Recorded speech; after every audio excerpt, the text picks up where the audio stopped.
बुढ़ाबलंग नदी शज्या गड़ी उठी बेआईन इटाभाटी बंद नहेले आंदोलन को ओह्लाइबे निर्वाचित प्रतिनिधि। बुढ़ाबलंग नदी शज्या दहपड़ा गंभरिया रुद्र गोपालपुर सामिल नहरपाटना काठसंगड़ा मंगलपुर आदि अंचल बेआईन भावे गड़ी उठी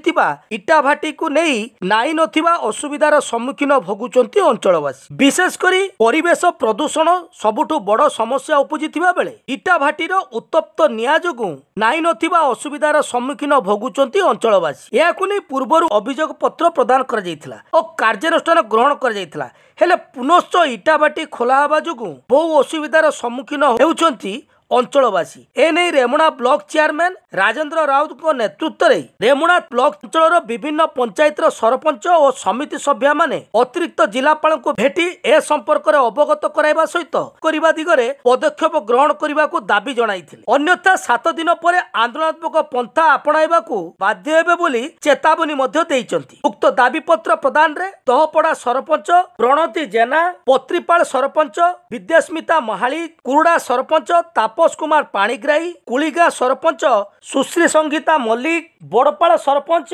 मंगलपुर सरपंच रामचंद्र दास, मंगलपुर समिति सभ्या अन्नपूर्णा सिंह, मंदारपुर सरपंच कल्याणपुर सरपंच रश्मिता साहू, गंडरदा समिति सभ्य जयंत कुमार दास समेत बहु सरपंच और समिति सभ्य उपस्थित रही। जिलापाल आज नहांती आम एडीएम को देखा कलु आपणकर जो बर्तमान इश्यू दहपड़ा सेपटे फुलाड़ी फुलाड़ी जो आपणकर इटाभाटी बर्तमान चली मो कहवा कथा आपण शुणु अल्प दिन आगुरी सब कलेक्टर जो आमर थिले ताको सहित जो भाया इटाभाटी वाला प्रदर्शन गला आपण मैंने जानते जो हंगामा गला से तो बंद होता किए जे ऑर्डर कला जे पुणी इटाभाटी हो ये कहीं माने आपण माने जानी 10 दिन 15 दिन धरिकी जो इटाभाटी जोड़ुची सब बेले जो उत्तप्त से एरिया होउची जो प्रदूषण ता कथा केही बुझीबार नाही। आमे चाहूचु ये इटाभाटी एमती ताको लीगली से माने करतु नल ताको बंद कर न जदि बंद करेंगे आम 7 दिन भितर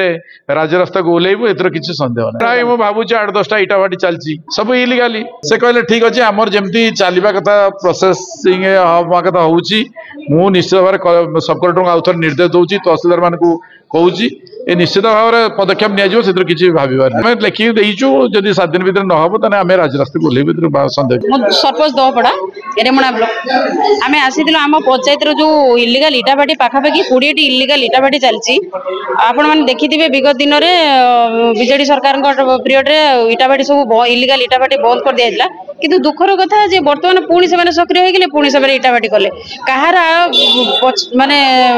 पाखर से पावर पाइले जे इटाभाटी चलाइबे सेटा मते आश्चर्य लगुची। बारंबार गोटे लोक प्रतिनिधि मो आसिक एठी कलेक्टर को देखा करूची चिठी करूची तापर भी किसी एक्शन निया जाउनी सेटा बहुत दुख लगुची। तेणु लास्ट टाइम पई मो आस्तिली कलेक्टर सार तो आज रथिले एडीएम सार को आम देखा कलु एडीएम सार कहते हैं हाँ एक्शन निया जाउची आमे ठीक प्रोसेस रे चालुचु एक्शन निया जाउची ठीक अच्छे आमे भी आश्वासन पाई गलु सार कहते एक्शन नेबे जदि 7 दिन भितर सार किसी एक्शन न निहंती ताले आमे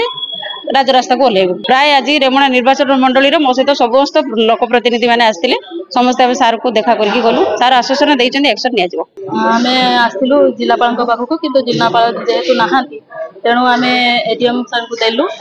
लेखा गोटे जहाँकि बालेश्वर जिलार जो